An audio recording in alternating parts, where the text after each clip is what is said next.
I think there's a lot of ways that can be done, and it's not easy. And, a lot of this has to do with, while I say that there's nature in cities, and there is, the Sierra Club in the United States has this program, volunteer program, where they put backpacks on inner city kids, and they take them for a 5-mile hike in their own city, in their own neighborhood, to look for nature, and they find it.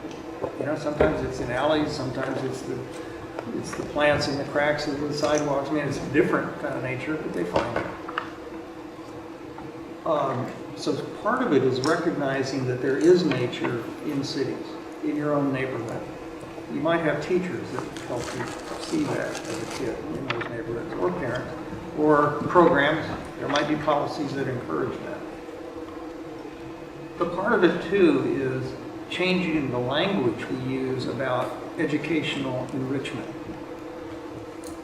In the United States, at least, people think about education, parents who want to enrich their children's education will think about Suzuki violin lessons.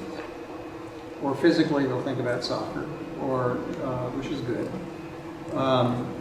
Or they'll think about getting them into extra classes in the summer, or sending them to computer camp. Those are enrichments in people's minds. When you start, and nature is not on that list right now.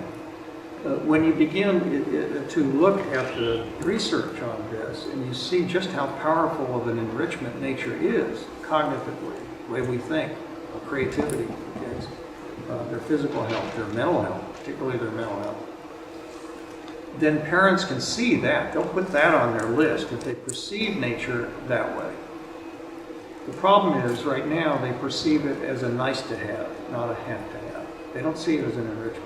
So that's part of changing the culture, how we talk about nature and how we talk about educational enrichment. So I have a section, I think, in the Nature Principle, and the title of it is, want your kid to get into Harvard? Tell them to go outside. We have to begin to think that way.